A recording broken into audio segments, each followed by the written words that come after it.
Now, what they tried to do with us, they tried to mold us, polish us up, instead of being so raw and having no meaning to the music.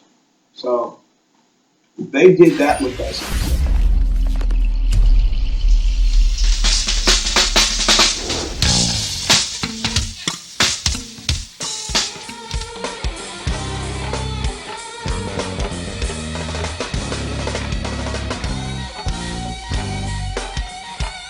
Yes, Tino!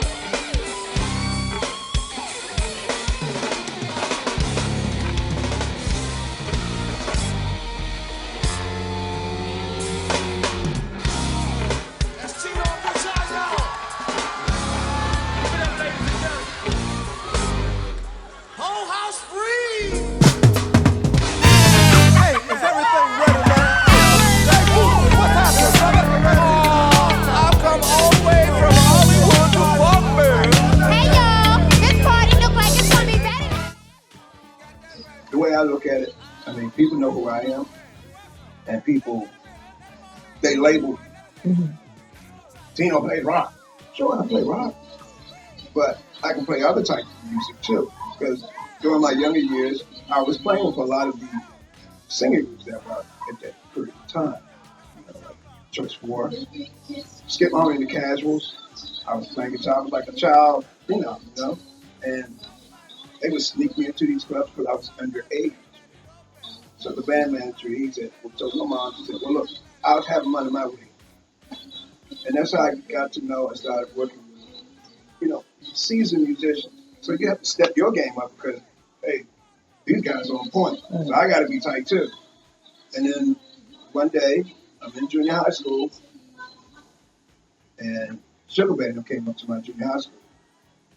And they were outside. I could see them outside the window, going like that. And I seen them out there, and they had this big truck. So after my fourth career class, I skipped school and went to their rehearsal space, which was on Morris Road in South Beach. And from there, that's how things transpired. So we were playing around the city. Other bands had keyboard. When I got with it, weren't it? Just guitar and bass. So I had to make up a lot for not having a keyboard player there. And being that I love rock, I gave it that rock element. That's how he formed that style. They're not going to give me credit for it, but that's how that translates. This was back in 78, 79, during that time. In 80, we were playing without a keyboard player. And I give you a prime example, EU Freeze. The original EU Freeze. Just a guitar and a bass.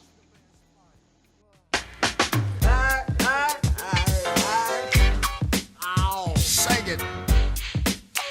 Yeah. Oh, you looking sweet, baby. Yes, indeed. Salt and Pepper came to town. We picked them up at the airport in our van. Our manager used to do that. Them and the people. So they didn't know who we were. They heard of us. They didn't really know who we were. They heard of us from Curtis Blow when we did some songs, called Party Time. They come on stage. They had their Cinderella. She had the little turntables. And when they started dancing, the turntables started jumping. And DC, the audience in DC is really hard. And they'll boo you like, get out of here. But that's what they started doing. So Sugar Bear came up on the stage. They kicked me off the stage, crying. I shouldn't do no girls like that. They come all the way from New York, blah, blah, blah. Y'all, it's not good. We started playing their song. They came out. They were so elated. We played their song. From there, he said, y'all are, big brothers. Y'all like brothers to us. And when they had got the tour started, yeah, let's come on the tour. That's how that transpired. And we started headlining. After about 3 or 4 months, there were some groups that were treating us bad, and like LL Cool J, Run DMC, they would come and make wisecrack jokes because they would give us a little room, probably not even. It's like a little corner. There's 9 or 10 of us, we're in a little closet, and then they would come in there, hey, Where's the beers at? Oh, laughing, to walk out and say some jerks. Then after that record started climbing the charts, we left that tour. Eventually, that tour, LL Cool J and the guys, it shut the tour down. That tour that we had with Keith Sweat, Heavy D, Salt and Pepper, Guy, and us, that was the longest running tour that year. And that was preferred. We just had a ball. That whole tour.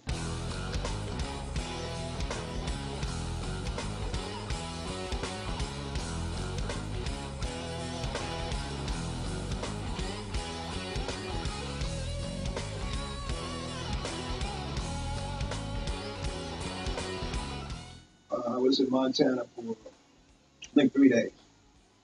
I performed, it's called the, what is it called? It's called the Folk Fest. Mm-hmm.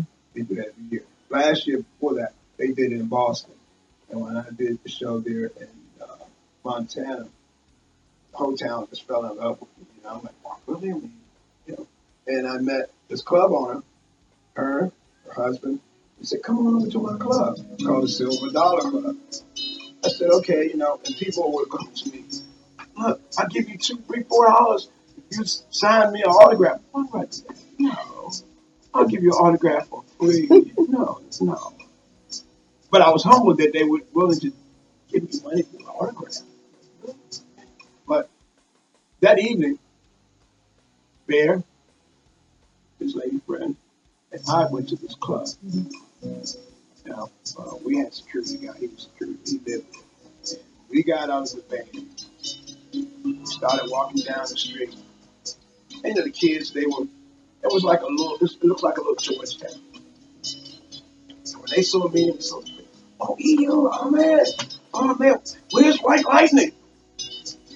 That's who White Lightning is. I said, White Lightning's home sleeping, man. So we went in the club. So I saw the club owner. She was behind the bar. She said, Tino, anything, you bear, anything you want to drink, just holler. I'll have a drink. So give me, I can see on the ride. So Bear didn't want to stay long. So I slowed it down. I said, Bear, don't leave yet. I want to go on stage and do a song because the young lady who owns the club, her husband plays in the rock band. And when I walked in the crowd, and when they saw me up on the stage, everybody just freaked out. Oh, Tino, EU, and I went on stage. I did a whole different thing from what they were seeing me doing. I did a song by Jimi Hendrix called Red House. And I played and sang that song, and they just were out of their minds.